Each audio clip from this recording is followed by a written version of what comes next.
boshla.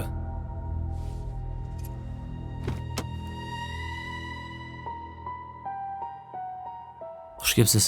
Endi o'g'limni ozgina erkaligi bor. Ko'tarish kerak. Haligi telefon ishlatmasa bo'lmaydi. Undan keyin o'zim ham tez-tez safarlarga chiqib turaman. O'zim bilan olib ketadigan odatim bor. Ha, aytgandek, o'g'limni o'ziga alohida xona qilib, ustozlarni ham alohida tayinlab bersangiz. Har kimning bolasiga qo'shilib yurmasin deyman-da. Ha?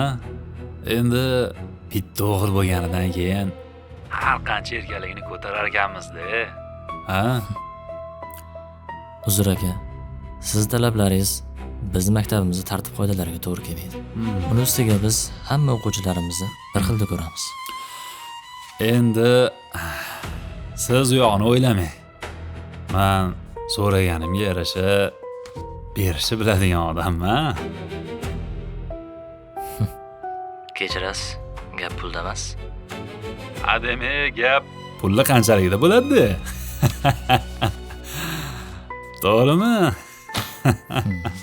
Siz meni tushunmadingiz shekilli.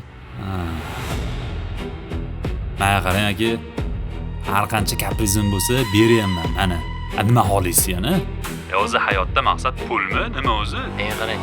Birinchidan, agar maqsadimiz pul bo'lganda, biz ta'limda emas, biznesda yurgan bo'lardik. Ikkinchidan, shundoq ham bu yilgi qabulimizda 80% dan ko'pi to'lib bo'lgan. Uchinchidan, bizning asosiy maqsadimiz o'z so'ziga ega bo'lgan talantlarni, shifokorlarni, muhandislarni, haqiqiy olimlarni yetishtirish. Shu yo'l bilan millatning yuksalishiga hissa qo'shish. Chunki haqiqiy qahramonlar tug'ilmaydi, tarbiyalanadi. Bunaqa maqsadga harom-xarij yo'l bilan pora olib berish bo'lar ekanmi? Menimcha siz adashdingiz. Assalomu alaykum. Va alaykum assalom. Keling. Yaxshimisiz? Xush kelibsiz. Sizdan uzr so'rayman. Yordamchim Zafar bilan bu ishni uyushtirishga majbur bo'ldik. Tushunmadim. Bilasizmi, bizning kompaniyamizda uzoq yillardan beri ishlayotgan sodiq xodimlarimiz bor. Ularni rag'batlantirish maqsadida 33 tasini tanladik. Bolalarini yaxshi maktabda o'qitib, pullarini to'lab berishni niyat qildik. Shuning uchun bizga sifatli, ishonchli maktab kerak edi. Endi gap farzand tarbiyasi haqida ketar ekan, ozgina sinab ko'rmasak bo'lmasdi. Shunga rozi bo'lasiz bizdan? Tushunarli. Zafar Azimovich, to'lovlarni 100% qiling.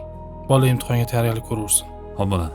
Aytgancha, o'z aytganingizdek qahramonlar tug'ilmas ekan, tarbiya qilinar ekan. Sizni tarbiya qilgan ustozingizga rahmat. Baraka toping.